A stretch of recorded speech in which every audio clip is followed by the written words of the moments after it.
Hello, and welcome to the Disability and Library Information Studies Journal Interview with an Author with a Disability series.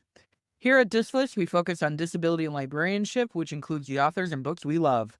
I am JJ Pionke, and I'm a member of the editorial board, and today, Friday, September 12th, 2025, I'm talking with Dr. Mimi Cook. Dr. Cook is a writer and scholar. Her most well-known work is Open and Emergency, a multimedia work that examines unwellness and being Asian American. She's also written Dear Elia, Letters from the Asian American Abyss, which, among other things, discusses the creation of Open and Emergency, unwellness for Asian Americans in the academy, and how to start combating that unwellness. In addition to discussing her work, I'll be asking Dr. Cook about her creative process as a person with disabilities. So let's get started. Thank you for joining me today, Dr. Cook. Thank you for having me. Can you tell us a little bit about what kind of disability you have and how it manifests for you? You can be as specific or as broad as you like. Oh, there's a bunch. Identify as disabled. My work is primarily about mental health. And so I manage depression, PTSD, anxiety, the usual cocktails. But I also am visually impaired. And then I have chronic pain, back injuries. It's just the body is just being an asshole all the time in lots of ways. I understand. Can you talk about your creative process in the context of your disabilities? I'm trained as a scholar with that fancy PhD, but I found scholarly writing, like soul killing, as a process, not very creative. And so I have tried to approach knowledge production in new and creative ways. Part of that is about accessibility. Who actually gets to read stuff? Who gets to read stuff? Academic stuff, right? There's no universal audience that reads. We like to pretend that academic books have some kind of universal audience, and there's such a tiny slice of the population that will read it and then can even understand it, right? Because of all the jargon. And so for me, accessibility is really important in how I create work. And that access, I think of in kind of expansive way. So I want people to encounter in different contexts. I want people to engage with thought making, thought production, with their bodies too, with feelings involved, not divorcing feelings from thinking. I also want to move away from that, the myth of independence, the idea that the single scholar or artist is individually responsible for all of their work, right? They do it all on their own through sheer willpower and genius. So much of my work is about collaboration and structural supports and bringing in things that you need, making visible things that you need, being unapologetic about it, building community around the work, and making it a process of care. I try to infuse care into everything that I do. Later, we'll talk a little bit about my book, but I think of the book as a care project too, where I'm trying to take care of the reader too. So I think of it as a dynamic, like my creative process, as care for myself, and then care for those who are engaging the work. Just a sidebar, when I got the book and it showed up, and I'm like, okay, and I have to read a book. I have to read a book, and I unwrapped it.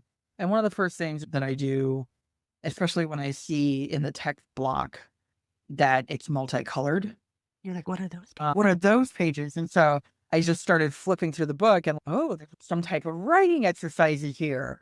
And so, yeah, so I'm not Asian American, but I was like, I'm going to do the writing exercises. Minority. I was like, and I was just like, I'm a minority. Asian American is a minority. Close enough. It'll fit. Totally. So, yeah, I did do the writing exercises, and it was that really worked for me, because it made me engage with the material, with the book, in ways that reading other material isn't engaging. Yeah. So it was much more visceral, because here I am writing on a piece of paper that I'm gonna then stuff into the book. So yeah, like, that was brilliant. Good job. That's so amazing to hear. Thank you. Thank you. Yeah. Academic writing, I dread reading books. I hate reading academic books. And there's a sense of usually distance from the material, right? Both the author and then the reader are supposed to be distant from this material, and our feelings are not apparently intellectually rigorous. And so I really wanted to break that and really ask not force, but ask the reader to engage, like you're saying, viscerally and see what can happen that way. And then still call that rigorous and academic, right? And fun, and to make it fun. It's very reflective and introspective, which I think is fun. I don't know how many other people think it's fun, but I thought it was fun. I was like, okay, let's do this. So yeah, but we'll come back to your Elia in a minute. Our third question, the first three questions of the interview are set across all interviews. Oh, okay, okay. So our third question is generative AI or artificial intelligence is the thing. Oh, that's how you feel. That was good. Generative AI or artificial intelligence is the thing right now. What are your thoughts about AI and the creative process for people with disabilities? Well, yeah, I made that sound. I will first caveat that I have not actually thought a whole lot about this. So I want to defer to folks who are actually doing really hard thinking, ethical thinking around this. But just my kind of off the cuff response is, especially as a creator, like creativity happens in so many ways. And that creativity needs to actually embrace all the ways that we are able and not able, right? And so disability art is infused with not only disability, but the idea that our bodies are part of necessarily the art we make and that our bodies are limited in all kinds of ways. And it's a recognition of that limitation that I think is really important and radical. And yes, tools are tools. And so whatever tool you want to use to make your art, I think there's always an argument for how it's used is it's not the tool itself, but necessarily maybe right. The way that you use it that determines its ethical potentiality. But for me, AI as a tool even already has ethical implications, and especially in terms of the environment. And so we're thinking about this tool as problematic. Yeah, I feel like I don't want to divorce art from the ways that we are actually disabled. And so I worry that some of the push towards AI is like reaching towards a kind of normativity instead of embracing and thinking about what our disabilities actually reveal about our humanity. Mhm. That's a long answer, the expansive answer of my bleh sound earlier. No, that's totally okay. Other people have answered this question all over the place. From hell no, we won't go to this is how I'm using it in the classroom and why and how I'm using it. And so you're okay. So yeah. Dear Elia covers a lot of topics. Can you summarize for us what this book is about? I know we already talked about it a bunch. That's so funny without saying what it is about necessarily. So yeah, I'll back up. Dear Elia, Letters from the Asian American Abyss is about, in just a few words, I would say it's about mental health. That's the easy answer, right? But it's about mental health through a framework that I call a pedagogy of unwellness, which moves away from the way mental health is traditionally approached through the medical model of individual pathology, right? Something's wrong with you, we measure what's wrong with you, we diagnose you, we treat it. And that medical model has just really not served us in terms of mental health and has definitely not served communities differentially, right? Some communities less served than others in that process. And so I wanted to create a different way of thinking mental health, a different way to approach it, especially creatively. And so my framework of a pedagogy of wellness, which I introduced in the book, basically argues that we are all unwell.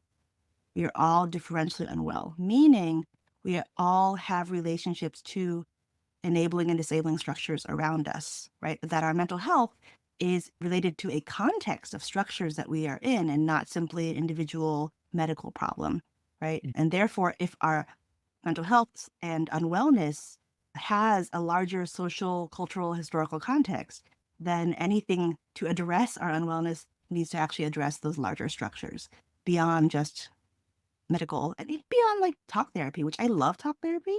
But again, that could become a very kind of individual problem, individual solution instead of thinking about the larger forces around us that create unwellness. Oh, yeah. So I'll see the elements of the book now. So that's the overall argument. The fun stuff that you were talking about. The book is written in letters, as letters to my daughter Elia, but also to colleagues, to students. And each of my chapters tries to tackle unwellness in relation to different structures. And mainly the university. The university is making us unwell, and then looks at Asian Americans as kind of case study for those kinds of unwellness. And then there are fun activities. I hope they're fun. Again, I want to make the book very interactive. And this comes out of I have earlier work too that's also very interactive. And this is interactive stuff in book form, which was a new thing for me. I'd never written a monograph before. So I was like, how do I make a monograph come alive in a different way and engage people in a different way? And so, yeah, it's like a workbook. There are reflective activities. There are tarot cards in there. I talk directly to the reader often. I share vulnerably about myself so that I can create a safer space for a reader to engage these kinds of difficult thoughts and feelings as well. And so there's a little element of workbook self-help to it, which is also weird, I think, for an academic book. And then there's art in there. And then there's new theory, but in kind of not traditional academic language. All wrapped up. It's a weird book, lots of stuff. And there's a tarot card, yes, in the back of the book. So I curated an original deck of tarot cards, the Asian American Tarot. I can talk a little bit about that too. But for this book, I created a new tarot card called The Abyss that I somehow convinced Duke University Press to print for me and stick in the back of my book, amazingly, so that it comes with the book and for me is like an encapsulation of the book in tarot form. So if the book was in tarot form, what would that look like? How would we engage it? And does it give us yet another tool to take these ideas and engage them with our whole bodies? Mm-hmm.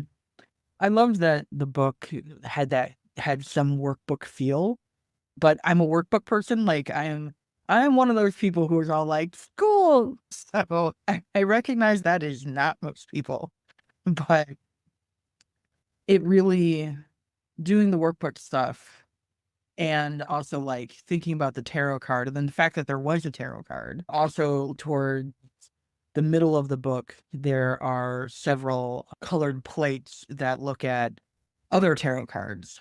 And that was all very visceral and engaging in ways that, as you said, academic writing usually isn't. One of the things that it reminded me of a little bit is there is a book that's by JJ Abrams and Doug Dorst. I think it's officially called S. But if you look for the title, The Ship of Theseus, it will also show up. It's actually two different stories. One story is actually the text of the book, but then the other story is told through marginalia. I love marginalia. Oh, fuck yeah. So JJ holding up the book in the video for me to look at right now. It looks amazing. And the marginalia is handwritten. Oh, Yes. that. So the marginalia is handwritten, but then there's also things that are included. Cards included. Okay. So yes, there are cards included. Very and tactile. Amazing. Yeah, this one is a napkin map, Oh my God. And hand drawn. Yeah. hand-drawn napkin map. And so there's actually two stories taking place in this book.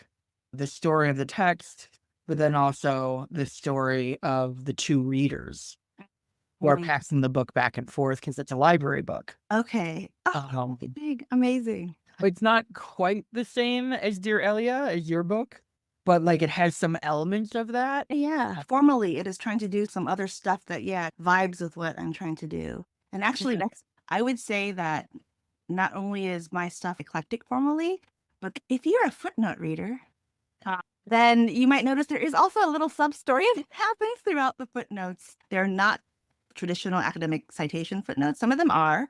I couldn't resist in my training sometimes and felt like I had to cite some shit that I read. But I also use the footnotes to try to flesh out some of the details or tell an alternate story or give some tea when I could. They're also fun to follow. Yes, I know. I'm a big fan of that. Footnotes and endnotes, I think, can be a lot of fun, especially when you can be more yourself. Yeah, it's a voice that can come out, right? Yeah. Yes, the sidebars and the witty comebacks of just, yeah, I get it. Yeah, that was fun. Anyway, so yeah, Dear Elia is covering a lot of stuff. One of the things that runs throughout the entire book is disability justice. What is disability justice and how does it manifest in your work?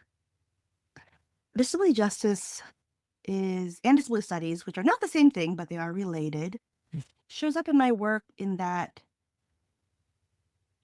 mental health has I think, historically a fraught relationship with disability studies in that it hasn't known what to do with it a lot of times. And the other way, mental health work has not thought about disability justice and thought about its principles in the way that we approach mental health. My work is really trying to bridge those things.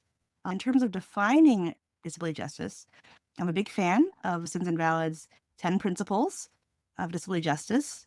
The way that I try to boil it down, especially when I talk to my students about it, one way is to say that it is the radical acceptance of a non-productive body, Mhm.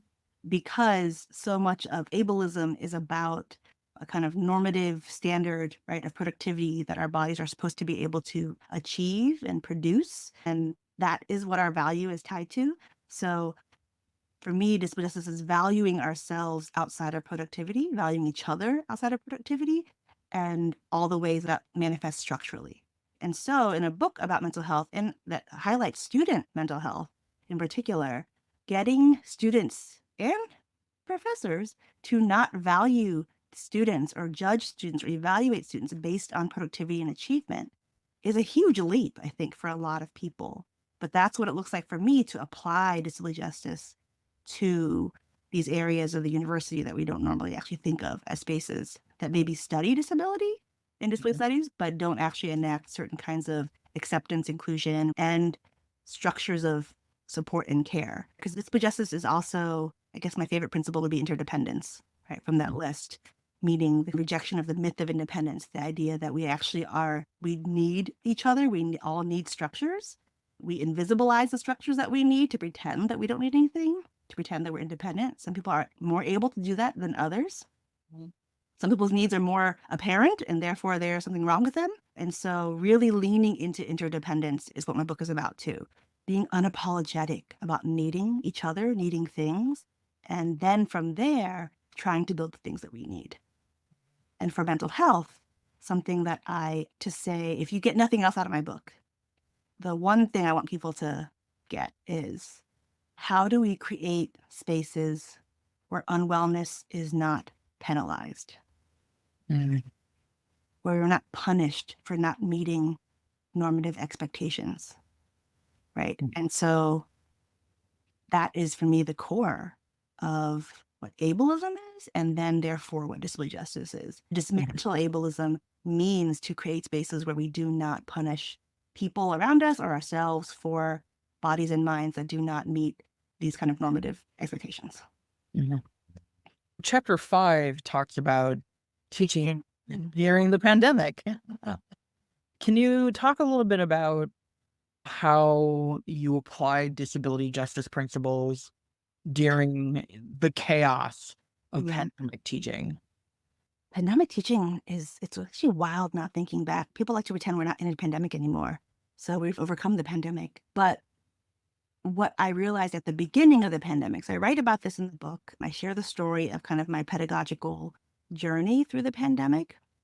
And what I had realized early on in the pandemic, like everything shut down, everything was like, we didn't know what was happening. I was at Georgetown at the time. Students couldn't come back to Georgetown. They had to shelter in place.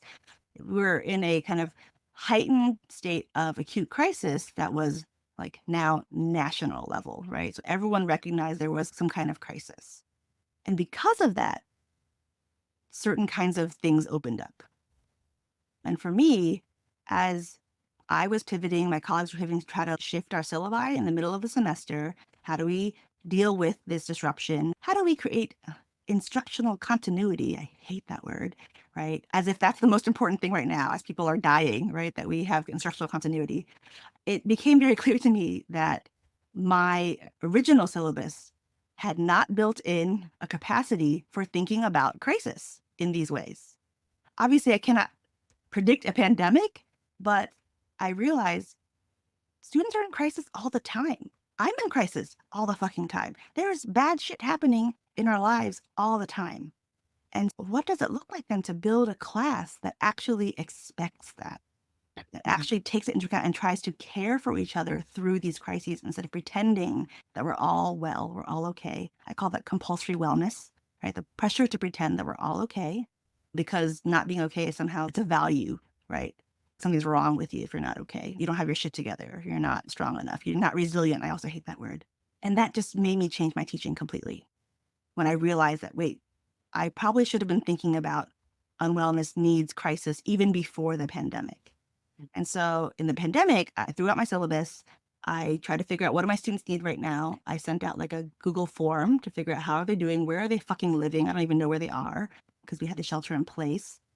And then build a class from there to try to meet those needs and meet students where they were, which apparently was not what my colleagues were doing for the most part, I learned.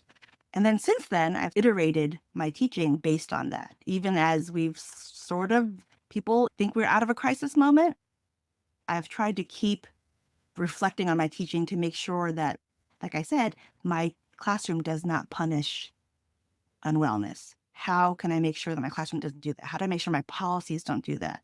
My assignments, the structures of my class, the culture of my class, how students interact with each other. How do I make sure that I don't punish unwellness? And it's actually really hard to do. And it's something I find now requires just constant iteration because our crises are actually constantly iterating too, right? Our needs are iterating. I do that process in the book. I actually produce my syllabus from pre-pandemic, March 2020, and then I have marginalia where I close read my own syllabus for ableism. I hunt my own syllabus for where does the ableism hide and discovered in horror that it actually hides in lots of places, even as a disability studies professor who thought they knew what they were doing. And then I created a new syllabus since I reproduced that in the book as well, and then also include marginalia about my thinking behind these particular changes, why I shifted certain assignments, why I shifted my language in terms of what our priorities are right now, and then how my students have responded to it. And I share some assignments.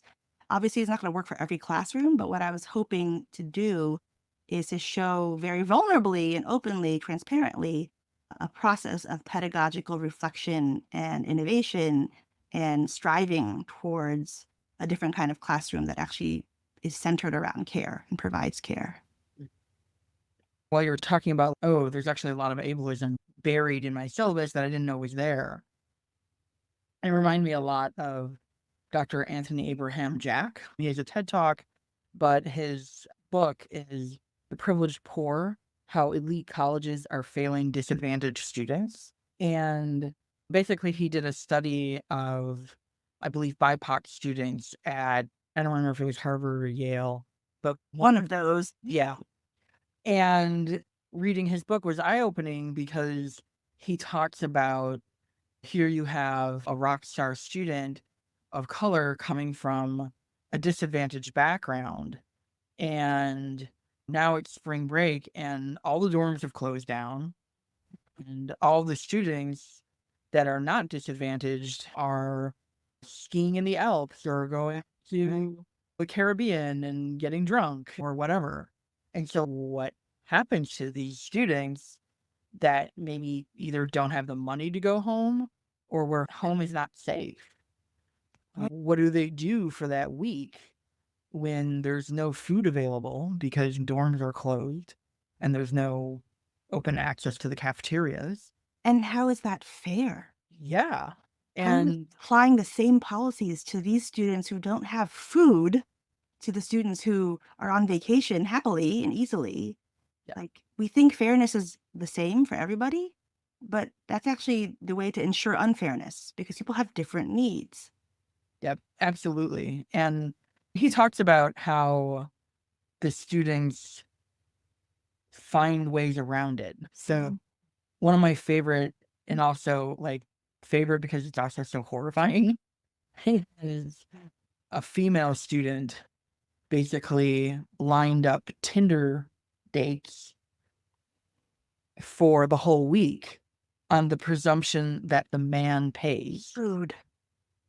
so that she would have at least one meal a day that was a full meal. Wow. And I'm like, I'm horrified that she had to do that. And also, go girl. I'm impressed. Very impressed. I would not have thought of that. Yeah. When I was reading chapter 5 about pandemic teaching, I did think about Anthony Abraham Jack a little bit, Mhm. just because you did actually completely throw out your syllabus. You made things more optional. And basically, we're like, yes, I want you to engage, but if all your spoons are gone, it's okay. If you're sick, or if your family is sick and you're caregiving, or if suddenly you don't have your food insecure, or you're financially in a situation, it's like, why is my class the first priority? That makes no sense. For my class to be a number one priority. Professors take it very personally when they think that students aren't prioritizing their class. It's like some kind of personal disrespect. There's something there, I feel like, that needs to be worked out in therapy around why we're so offended. It's not personal, dude. Students have lives, and they have other things that are important to them too. And for students, it was not only optional in my class, but also that, like you said, I want you to engage. The question I came up with is also, I want you to engage. How do I get you to engage in a different way that feels better for everybody involved? Because we have these traditional policies, traditional assignments that we've inherited, and attendance policies that we've inherited. And the goals of those are often engagement. For me, a mandatory attendance policy is a surefire way you are punishing unwellness, right? And so if I get rid of that, how do I then get to my goal in a different route? And so that is really what spurred the kind of innovative assignments that I came up with, and to try to get that kind of engagement. And then my students were my guinea pigs, where I experimented kinds of assignments to see what worked for them. And it was collaborative too. Like, I always want feedback from my students about how an assignment feels. A question I ask that I realize a lot of people don't ask is, does this feel manageable? And it's students are shocked when I ask them, because they didn't realize their sense of it being manageable mattered. Because assignments are just given, they're totally powerless around what their professors assign and how much work it is. And the assumption is they just have to suck it up and do it all. Me to ask, is this manageable, allowed them to be part of the process in a way that they hadn't been before. And then, yeah, if they say no, then we're going to revise the assignment. We're going to figure out what is manageable in this moment. For both of us. Sometimes it's not manageable for me either. I was in crisis too. I don't have the grading papers at that time. So can I find some other assignment that I don't have to grade in that way that still creates engagement and evaluation? I thought I think it was Instagram. Yeah. The Instagram assignment was really brilliant. Not only were they mapping their world as the pandemic is happening, but you're also like making them practice like good disability accessibility hygiene by you have to give alt text for your picture. Ah, Yeah, and reflect on what you've taken a picture of in just a sentence or two. right. And something from class. Okay. Engage. And having them post on Instagram, yeah, capturing their lives during the early pandemic was created a kind of amazing archive of what they're thinking and feeling. And in a class about, it was an disability studies class, the principles and the concepts are very easily applicable to the moment in their lives. And so they're doing the work in a very different way that was life-giving for everybody involved. Since when does an assignment do that? That felt good to me coming up with that. And then since then, yeah, I've iterated that to have students do self-care in classes and post about their self-care. The self-care is stuff I assign, though. It's not like bubble baths. It's sneaky reflective stuff on the material that allows them to really engage deeply with it, but again, through themselves, through their reflection, through their bodies. And then they just post a picture and write a little think about it. And that amount of writing they can handle, and I can handle to read. Yeah, do you really want to read a 20-page research paper? How about a paragraph caption of picture of your cat? Yes. Low bar to entry. Exactly. And I want to see the cats. And there's that too. So, switching gears a little bit, Open and Emergency contains a custom-made Asian American tarot deck. Can you talk a little bit about where the idea came from to make the deck and how to use the deck? Yeah, Open Emergency is the project that I mentioned earlier, the kind of precursor to Dear Elia. It is not a book, it's a box full of stuff. And it's a collaborative project that I guest edited with my partner, Lawrence Minboy Davis, bringing together about 80 or so collaborators, which I do not recommend that many people on a project ever again. Herding cats is not even close to what it is to manage 80 contributors. But that number made it an amazing project in that there was much different creative work engaging the issue of Asian American unwellness. And from all different kinds of angles. There was some scholarly stuff, but also through photography, through fiction, through essays, through letters, and then through a tarot deck. So the Asian American Tarot deck is an original deck that I curated with Lawrence that reimagines the original tarot. So I learned that tarot is the tarot deck that we all kind of use now, that's become more popular now, is an Italian medieval playing card deck, meaning it's like our 52 cards that we play games with, and then was repurposed for divination purposes and has evolved into what people use it for today. And when I saw my friends doing tarot and having this kind of amazing experience of connecting and talking and being vulnerable and discussing their futures and their feelings, it was very clear to me that this is a tool that can do all kinds of work: community work, feeling work, thought work. But as a tool, I probably wouldn't want to use an Italian medieval tool, right, for my life right now. So what would it look like to create one differently? What would it look like to create an Asian American one that's by Asian Americans, drawing on Asian American experiences that can be used by anybody, but grounding it in Asian American studies as theory and Asian American experiences to give us a new set of tools that provide a different way of making meaning. So I and Lawrence renamed a bunch of the archetypes in the major arcana and then started thinking about who could theorize this archetype. For instance, we came up with like model minority, which is an Asian American studies concept, right? We have the foreigner, we have the migrant, right? Ideas about immigration in there. We have the adoptee, a major issue, right, in Asian American community. We have the refugee. I come from a refugee background as Vietnamese American. And it's a very scientific process where we said, who's doing cool shit on this topic right now that would have fun writing a tarot card? Because tarot cards don't have text. So if we're going to rename them, they need to have text to theorize what we're renaming them. So who's a cool artist that could do some cool rendering visually of this new card? Who's a cool writer or community organizer or scholar who has been doing work thinking about this topic already, who then could translate that work into what we're calling a tarot card, which is a genre that I made up. So the text on the card is about 210 words, just because that's what we could fit on the card. And even now I'm like, the text is too tiny. We should have made it bigger text with fewer words, but we crammed 210 words on there and then gave that as a genre to people. People didn't know what the fuck to do. They were like, what are you talking about? Write a tarot card. So I made them Mad Libs forms, meaning fill in the blank forms, to try to give them a structure, a loose structure for how to write the card. And so then people did, and it was an amazing kind of way to tie in all the cards through these kinds of loose fill in the blank structure that I and Lawrence made up. And then we had this amazing deck. And then you asked how to use it. There's no right or wrong way to use the deck. So yeah, they don't come with instructions, which I think has baffled a lot of people. But for me, the life of a work exists outside of me. The life of the work is what people do with it. I've actually watched people do amazingly creative things that I never thought of. Like people teach them in their classrooms. People pick cards and pair them with other texts.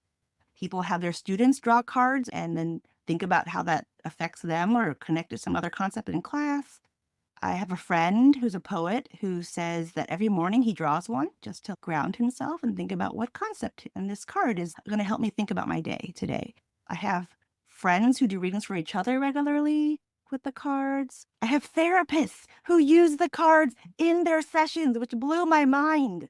I could not imagine that a psychotherapist would want these tarot cards and use them as a way to engage their patients, right? A way to discuss things, a way to discuss themes in their lives. It just unlocks a lot of things for people because it's so different. And because the cards give you directions. All the cards end with what you should do when you draw this card. Some kind of imperative, some kind of direction. And so it already lends itself to getting you to reflect on what you might do differently in your life. And yeah, the idea that it's useful for therapy makes sense, but it still blows my mind that's happening. And I made this deck in 2016 and expanded it in 2019 when it first sold out, added a few more cards. And it's like still going strong, which is amazing. I've watched people learn about it, want to use it in their communities in different ways, especially if they're not Asian American. They ask, can I use the deck if I'm not Asian American? And I'm like, yes, of course you can. Because drawing on Asian American studies actually gives us lenses for everybody's lives, right? Just like drawing on queer studies or Afghan studies. It's not about necessarily those people. It's about certain lenses or critiques, right? Ways of understanding the world that come out of them that can help anybody think about their relationship to these structures. Does that make sense? Oh, that's awesome. Open an emergency and the tarot deck. Where could I get it if I wanted it? So the box itself is sold out because it's very expensive to make and we can't make them again. This is like all volunteer, right? So I made this totally volunteer and we had a volunteer team of students, actually a lot of students doing a lot of the kind of management and editorial work. But the deck, there are still just individual decks that you can purchase. And actually, I thought we sold out, and then we found like a stash.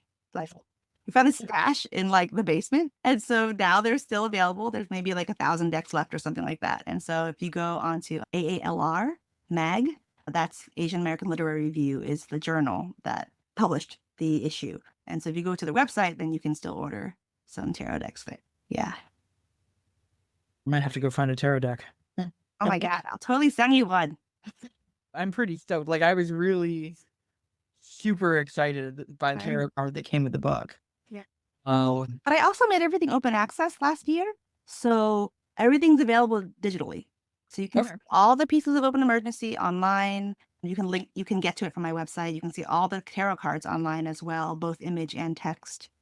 Yeah. And then if you want the physical deck that you can shuffle and play with, then yeah, you have to order that one. No, that's very cool.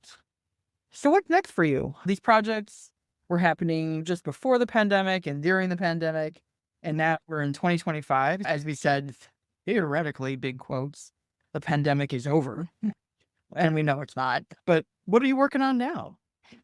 I'm working on nothing. I hate the pressure of always having to have a next project. You know what I mean? Dear Elia was a project that came out actually pretty organically because of doing Open Emergency, and I was touring a lot and going to visit lots of different universities and talking with students and sharing about mental health work. That became the data for this book, in that my experience of like years of touring and learning from students, listening to them about what their experiences are. I decided to write something about that. But it wasn't a kind of planned project necessarily, and it grew on its own. It figured itself out as I was making it. Because I don't want to always be productive. I would like to not be productive and not work and be as lazy as possible, especially because we are all trying to survive some awful shit right now in our lives. And so, yeah, my priority has been, the book came out last year. I've been touring again a lot, probably too much with this book. It's been great meeting people though, but I've actually really exhausted myself as well. So I would like to not work for a while as things have just increasingly gotten more awful in 2025. But I will say this, I miss teaching. I miss students. I haven't taught in a number of years. I feel very lucky that I get to meet so many students when I'm on the road, visiting places. So that's still my connection to students, but I don't get to have a classroom. It's especially weird for someone who writes about teaching and loving students that I don't get to have that space right now. So something I'm cooking up with my partner actually is possibly creating a kind of virtual classroom outside of an institution that's more public facing, that people can engage in some of these ideas and activities with me, but you don't have to be enrolled in a university necessarily. I'm trying to think about creating access culture for education, possibly through my work. But again, that sounds like a lot of work when I say it out loud. So it may or may not happen, but it may, because I miss students and I love being in conversation with people who want to think together about unwellness and care, and especially right now, how to survive. Right. It kind of reminds me, what you're talking about reminds me a little bit of like Sings Invalid, but also of Alice Wong's Disability Visibility Project. Yeah. And I don't think either one of those is necessarily as structured, perhaps, as what you're thinking. but it reminds me of both of those sort of in combination. Yeah, those are great kind of public resources and spaces of engagement. But I also have met students a lot who are like, I wish I could take a class with you because your teaching sounds fun or sounds different. And so now I'm like, maybe you can. If I create a classroom that different people can actually engage across the country or world, maybe that's a new kind of like educational model that I could explore. Going the Coursera route. Yeah, yeah, but not that. Yeah. It's not that big. Let's not go that big. Yeah. No, I get it. Within librarianship, to be a librarian, capital L, you have to have an MLS. So Master's in Library Science. And just like any profession, there's always stuff that you don't learn in the program. And our different organizations like the American Library Association does webinars and stuff like that. And other entities have grown organically, like Library Juice Press, or not Library Juice Press, but Library Juice, which basically offers like 1 month long classes. Now, if you didn't learn about cataloging and you want to know more about it, you can pay $200 or something or $300 and take a 1 month long class that will get your toes wet, and you can figure out like, oh, so if this is what I missed out on when I didn't take the cataloging class, Yeah. type of thing. But yeah, no, I completely understand. My classes at LSU are all online, no engagement. And my class at Syracuse it's all online, but there's 90 minutes a week of Goodness. synchronous Zoom. And I live for that 90 minutes. I love it. People. It's people, it's engaging with, because that class is a disability in librarianship class. We're talking about disability in libraries. We're talking about disability in their own lives and accessibility. What does it look like? Why is it so hard? All of that. And it's Real life shit. Yeah. yeah, it's really it's real life shit. And I was teaching when the lockdown happened, and it was the same kind of thing. It's just like, all right, everybody, a lot of how I taught went right out the window. And it started with, how are we doing today? Yeah. Just asking them, how are you doing? Okay, let's talk about that for a few minutes. What's bothering you the most right now? Okay, everybody, share your coping mechanisms. What's giving you life? And of course, I heard a lot about sourdough and the Great British Bake Off. Oh, yeah. That class turned me on to the Great British Bake Off and the video game Stardew Valley. I baked every day for the first 6 months of lockdown. I basically learned to be a baker that way. And then I collected cats. That was my other coping strategy. I currently have 5 cats. I think that was pretty common among a lot of people. Collecting a pet or two, or children. I'm sure, I have no doubt that there was I did not collect any children. a baby boom a year after lockdown. So yeah, no, I totally get it. The idea sounds fabulous, but it does sound like a lot of work. Maybe I can do it in a collaborative way, right? That's always for me. Again, that's comes out of my interdependence focused model of doing work, is like, other people should help too, right? Like we should be doing it together, especially if we want to meet each other's needs. I want to know what students want. What are their needs? And then maybe we can create a space together that they're looking for. Otherwise, what's the point, right? Yeah, I completely agree. Doesn't always manifest that way in terms of It's hard work. It's hard work to make it there. And it's constant. Well, Try to figure out how to make that happen. and especially in the context of like administration and curriculum needs, which are not necessarily pedagogical needs. And Right now, I think I'm thinking about that also because of how dangerous the university is now. Higher ed being so under attack, professors getting fired, classes being censored, material being censored. We always had to do education outside the university before in a lot of these fields that we work in, like in all the ethnic studies, women and gender studies, queer studies. Those started actually as communities doing work for themselves and then become more legitimized in the university. Maybe we have to step out of the university again to actually do the real work that we want and need, because the universities are capitulating left and right to cutting us out, essentially. So Yeah. it feels like a need right now. Yeah. It's political moment. And or finding partners within the university that you may not have thought of before. There's a movement in librarianship, in academic librarianship, to start thinking about the student as a whole student. At my former job, they hired a student success librarian. And what the heck is that? And her job really, I find really fascinating. And she's come up with some amazing ideas. So she had a menstrual product drive Mm. where basically the library collected menstrual products and then divvied them up into, discrete bags and basically said, okay, anybody who needs it, come get it. She started a food pantry in the library, except the food pantry, again, it's not just like a pile of cans. It's a paper bag with all of the ingredients to make Oh, to make a meal. a meal and Wow. how to do it. If you have only a hot plate or only a microwave, what do you need outside of the bag to make this work? Water, milk, whatever. Yeah, yeah. She's told me anecdotally that the bags are always going missing. People are taking them. We know that there are students who are food insecure. What does mutual aid look like? Yes. It's interlaced with academic work and academic life. You really can't have one and not the other. But we don't have needs. All right, our last question is actually a set of 3. So first one is, what is your favorite piece of disability media? Book, video, author, game, whatever. I'm currently trying to read, because I hate reading, but I'm loving this book even as I hate reading. Johanna Hedva's new book. Now I'm trying to remember the name now. How to Tell When We're Dying. They are a disabled writer and artist, and this book is a collection of essays about being ill and chronically ill.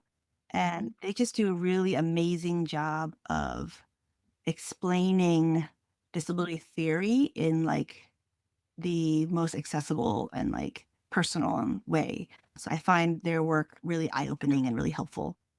But yes, I'm slow going through it though, because I don't like to read. As a librarian, and now I have to ask, but tell me about that. Why don't you like to read?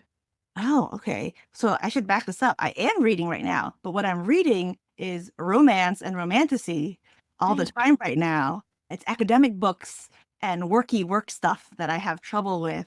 And so when I do read work stuff, I'd much rather read like a book of essays like Johanna Hedva's book than a purely academic book, which I feel like I'm so frustrated now by the jargon and inaccessibility of academic books that I'm like so angry at them that I'm like, if you can't make sense to me, I'm just not gonna fucking read you. You gotta do the work. You gotta meet me at least halfway here.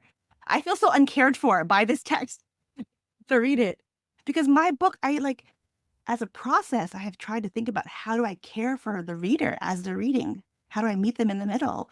And that's not something we think about in academia. And I think we really need to. And I think literary authors do some of that, thinking about their audience in that way. But again, not necessarily with care in mind in particular. So yeah, I want books that take care of me. And right now, it's romance books that take care of me and romantasy that takes care of me. Are you part of my students talk all the time about Ekotar? Yep. The crown of Thorns and Roses. and roses. Yes. Yeah. Yeah. Are you one of those? I am a Sarah J. Maas fan. I am in all of her books. And then after I devoured all of her books, like I had to like start following those Reddit threads where if you liked Sarah J. Maas, then you should have to figure out what I'm going to read next. I get it. Like, that's not my cup of tea. I'm a science fiction fantasy person, but I get it. Are you a Brandon Sanderson fan? I haven't read any of that. Wow. Okay. So I also read sci-fi and fantasy, and definitely fantasy in a younger life. I'm a big Wheel of Time fan, Robert Jordan. And then Brandon Sanderson was the author who finished the series for Robert Jordan when he passed away. And Brandon Sanderson is like huge in that he's written, I don't know, dozens of books and has just gigantic following. So anyway, I'm a fan of him as well. He's my kind of regular fantasy. And then I have the romance fantasy on the side. Nice. My original plan for the summer was like this is my quote unquote beach summer. Yeah. I'm not gonna like lie back on my couch and eat bonbons, and I'm gonna read for fun. Beach reads, maybe a murder mystery. This is gonna be great. And then this interview project happened, and I took away your beach read summer. and everything just. I was like, okay, never mind on that. I had to read all these other books instead. Oh, Books instead. oh. And so it's been a wild ride. Though I've been watching Foundation. What is that? It's on Apple Plus, and it's based after an Isaac Asimov series. And it's actually really good. I can tell that I would probably lose my mind trying to read the book Oh, okay. because it's complicated. But I've been watching this series and I've been enjoying that. And I've also been enjoying the Alien Earth. Okay. I like the Alien franchise. We just finished. What did we just finish? We just finished Wednesday with the kids, of course. Yeah. But we also just finished The Bear, which I loved. But it was so emotionally hard to get through it that we just kept taking breaks. I just realized that because life is so hard right now, I just want things that feel good. And so I would not feel like in a place to deal with all the trauma that's happening on the screen right now. So just watch The Pit also. Lots of trauma on The Pit. It's a DR show. And yeah, I want things that feel nice and have happy endings because my life does not have happy. I completely understand. I've been reading quite a bit of fan fiction, and I'm like only reading basically like the romantic hurt comfort genre. Yeah, Elia is super into fanfic right now, and also the romantic ends of like romantic tragedy end of fanfic. She's a big fan of the Locked Tomb series. She just got into that. Just got into that, and so now devouring fanfic online. I've heard about Locked Tomb, and I have the first book, and it's been recommended to me by 4 million people. And this is a picture of a pile of books. Yeah. And this is the priority to refollow.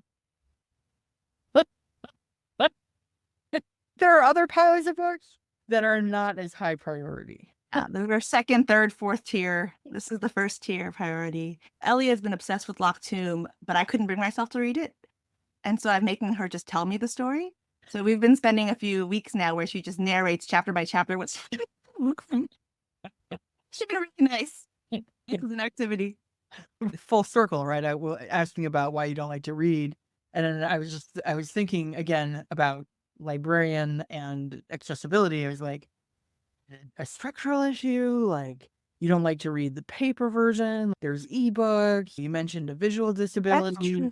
That's true. I do a lot of audiobooks. That is definitely part of it for me. So I can do that stuff with my hands while I'm listening. Yeah. Something that I reiterate in class with my students is to every book their reader, to every reader their book. And book is broadly defined. It's audio, it's description, it's paper, it's graphic novel. It can be anything as long as it tells a story, basically, in whatever format that may take. Yeah. No, that's cool. Yeah. I prefer audiobooks, but then that's the physical accessibility, but then the emotional accessibility. I just need something good. My go-to fan fiction right now is Dragon Age, specifically the Veilguard, because there's a character who is very anxiety and neurotic, but he's just so kind. He's just so sweet. And I'm just like, do you have a real life sister, Bumpy? Like, you can't possibly exist in real life. There's no one that's so nice. Like, I'm kind and empathetic. There can't be anybody like this that exists. That's what we dream of. Kind people. Yeah. So, yeah. Anyway. So, what is an accessibility tip or trick that you think everyone needs to know about? We really went like off the rails on the first question. Okay, an accessibility tip or trick that I think everyone needs to. I have an abstract answer and a concrete answer. Abstract answer is what I said earlier about how do we not punish unwellness and making that a question in every space that we move in. And you may not have the answer, but just to continually ask that question. The concrete one is what I mentioned earlier with the pandemic. When I threw out my syllabus, I sent a Google form to my students to ask them how they're doing, if they have the materials, what they need. And I now call that an access form that I send out at the beginning of every semester when I teach, because I realize I should have been asking these questions from the start, not in the middle of the crisis in the semester, but like at the beginning of the semester when there could be somebody already in crisis. And so checking in with students where they are and how they're doing and what they need for a class beforehand, it's super easy to do. It's one quick Google form. And my students all say they feel so cared for before they even stepped in the classroom because I asked and what they said mattered.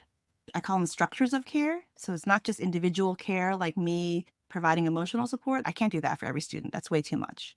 I don't want to do emotional labor. But sending out a Google form and asking some questions, that's barely any labor.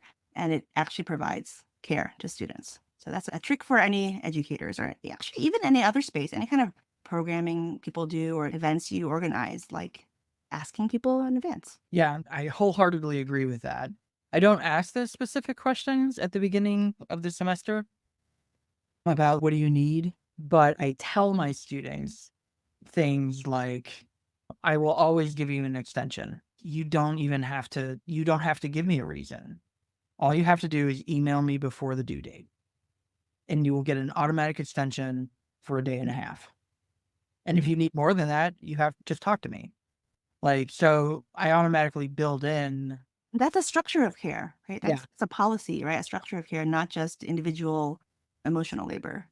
Yeah. And it's worked incredibly well because students are just like, I'm really struggling right now. Can I have the extension? I'm like, yep, not a problem. They don't have to justify.